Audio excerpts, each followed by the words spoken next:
session of today's meeting is Evolving Role of Surgical Oncologists in the Management of Early Lung Cancer. And the speaker for this session is Dr. Sabyasachi Bal. Dr. Sabyasachi Bal is a thoracic surgeon and his practice focuses on the management of all surgical conditions for the chest in adolescent and adult with a special emphasis on cancer affecting the organ of the chest. The Sabyasachi Bal is also one of the pioneers in diagnostic and therapeutic thoracoscopic procedures in India. He is an active member in the large number of surgical associations and society in India, USA, UK, and Japan, and has numerous peer-reviewed scientific publications and awards to his credit, including the Norman Tanner Best Paper Award. Thank you very much.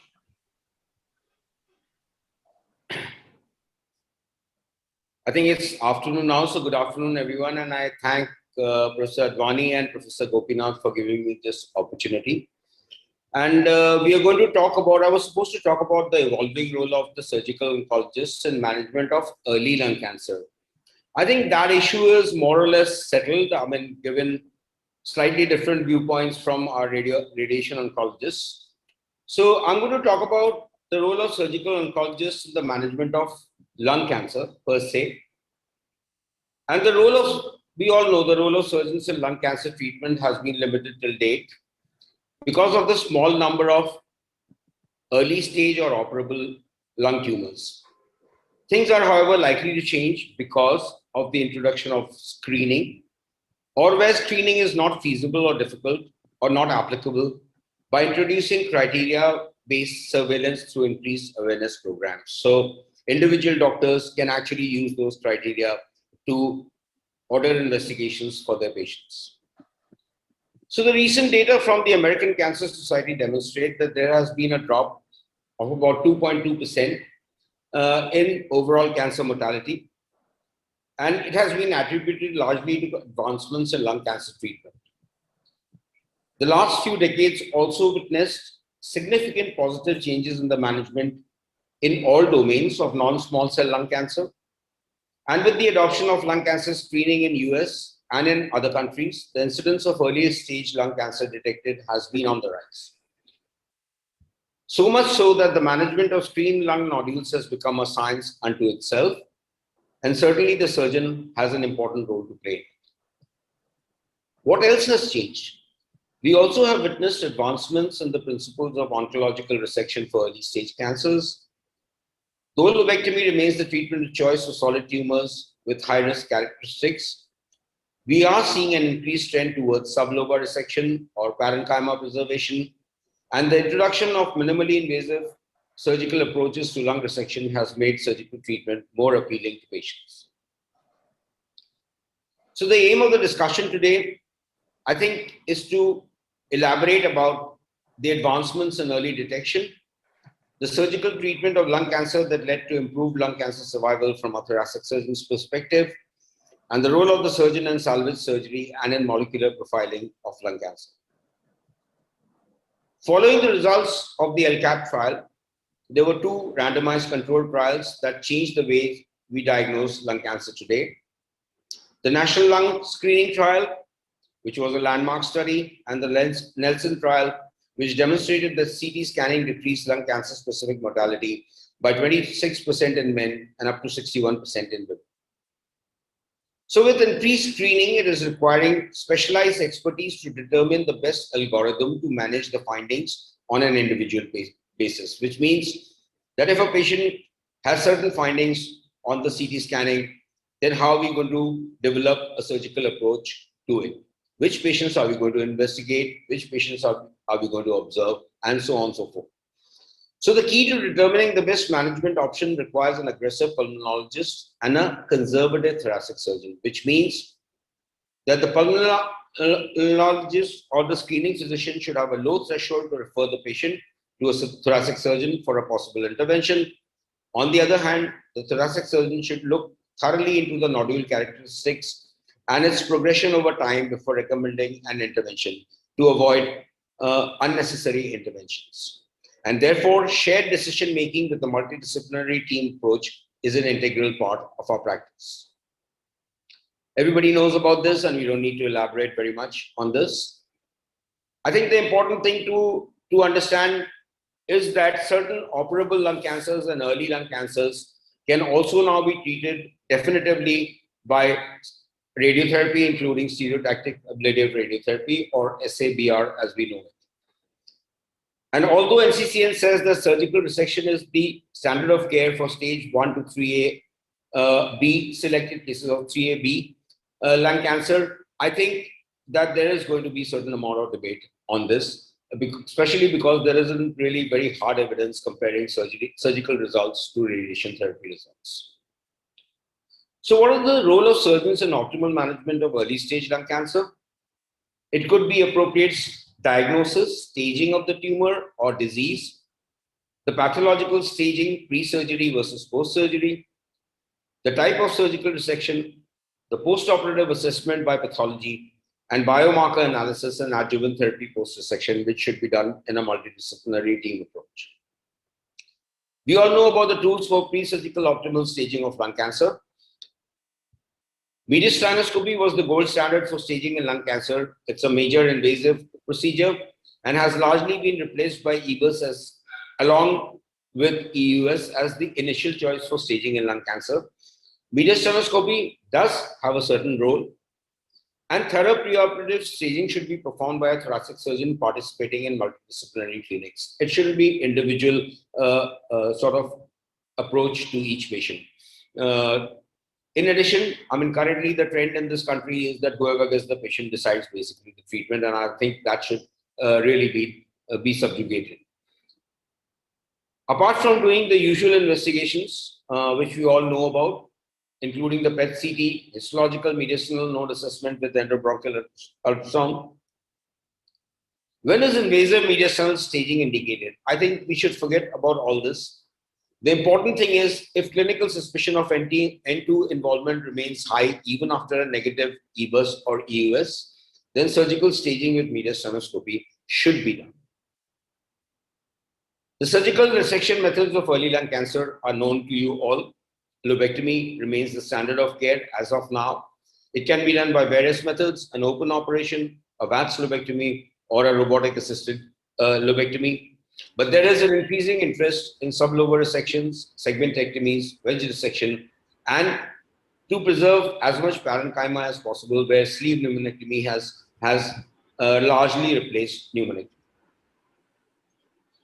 We talked then about the intraoperative evaluation of nodal disease, which means the kind of mediastinal sampling or mediastinal dissection that we are going to do while performing the lobectomy.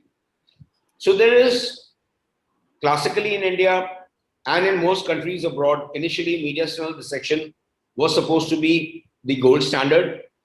However, for smaller tumors, it's been shown by the ACROSOC trial that sampling, provided it's done systematically, may actually be as good as mediastinal dissection. And that's a study in 2011. And recently, there has been a very important interest in lobe-specific lymph node assessment. And I think the ongoing Japan Clinical Oncology Group trial may actually provide more information regarding this approach to mediastinal nodes. How much are we going to resect? In the lung parenchyma, it remains a hot topic of debate. And as our understanding of lung cancer has evolved, lobectomy became the gold standard surgical treatment in the 1950s. In the mid-1980s, Eret and colleagues proposed sublobar resection as an acceptable treatment for early stage lung cancer. But I think its acceptability or widespread acceptability was hindered by many trials, including the Ginsburg trial, which actually showed that it was inferior to lobectomies because of the higher incidence of local recurrence. So data on sublobar resection is now focused on pinpointing the subgroups that would benefit most from this less invasive operation.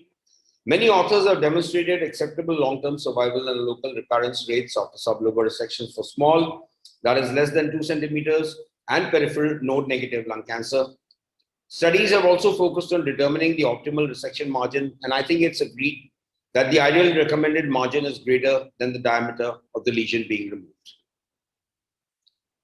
The results of 2 Randomized controlled trials that compare sublobar resection to lobectomy in early stage disease are awaited. These are the Japanese study and the second trial, which should accrue or should give its results sometime later this year, which is a North American study. And these will possibly change the way we treat lung cancer. They may further contribute to decreased mortality by offering a less parenchymal resection to healthier patients. In the meantime, the consensus for the surgical management of early stage lung cancer favors lobectomy with lymph node staging by sampling at least 3 mediastinal levels. And segmentomy seems to be currently an acceptable option when node negative tumors are smaller than 2 centimeters in diameter. The radiological surveillance confirms long doubling times. The nodule is at least 50% composed of ground glass appearance on CT, or the patient has pure adenocarcinoma in situ histology. There have been some advancements in the surgical approach to lung resection and the introduction of minimally invasive techniques, including robotics and video-assisted thoracoscopic surgery, may have contributed to making lung cancer surgery a far more appealing treatment option to patients and referring physicians. Patients are less scared of undergoing surgery now because of this minimally invasive approach to lung resections. And the acceptance of minimally invasive surgery for non-small cell carcinoma treatment may have contributed to the improvement in lung cancer survival, because many more patients who are otherwise unfit for open surgery could be benefited by these minimally access approach, and therefore high-risk patients, more patients with poorer pulmonary reserve, and have undergone surgical treatment rather than being abandoned to chemotherapy and radiotherapy, thinking they would be unfit for surgery. And it's obviously shown equivalent oncological results. Now it's time to talk a little bit more about patients who have need salvage surgery for local recurrence after stereotactic body radiotherapy. Recurrence after SABR occurs in about 10% of patients, and I think there is an increasing incidence of patients who are even medically operable to be subjected to SABR because the results seem to be comparable. And therefore, it's likely that many of these patients who have been initially treated with SABR would actually have local recurrence. And here, the surgeon's role comes in again. The 5-year failure rate after SBRT is about 10%. And in selected patients, surgery has been used as a salvage therapy. There are about 7 series which has actually reviewed this literature. And based on the existing data, salvage surgery after local recurrence following SBRT appears technically feasible with accessible morbidity and mortality in acceptable morbidity and mortality in appropriately selected and counseled patients. Then comes a group of patients in which, after definitive chemoradiotherapy for patients with non-small cell lung cancer, there is either persistence or recurrence of disease immediately after completion of the treatment. And here also salvage surgery has a role. And surgery after definitive chemoradiotherapy in lung cancer is technically feasible. Its morbidity and mortality are low due to a thoughtful selection of patients. Recent studies have shown 5-year survivals of up to 50% as compared to published previous literature. And salvage surgery in lung cancer patients who have actually failed chemoradio treatment can achieve reasonably good long-term results. And finally, there is a role for the surgeon in molecular biology, basically because all researchers working in this field need tissue diagnosis, and the surgeon is uniquely placed actually to provide them with the tissue so that they can further their research and benefit a lot of patients. And these are some of the tools that we can use to obtain adequate tissue for molecular testing. And obviously, post-surgical tissue molecular testing is not usually a problem because there is large amount of tissue available. This is something which I want to leave you with. This is a recent publication in 2020, which talks about using TKIs or immune checkpoint inhibitors to actually render some of the patients with unresectable lung cancer into resectable patients. And some of the data that is available in the literature, and this is a paper that I quote, would actually benefit patients if they could be downstaged using these therapies by further surgery. I want to thank you all for a very patient listening, and I hope I've encouraged you to think a little differently from what the standard line of treatment is. Thank you.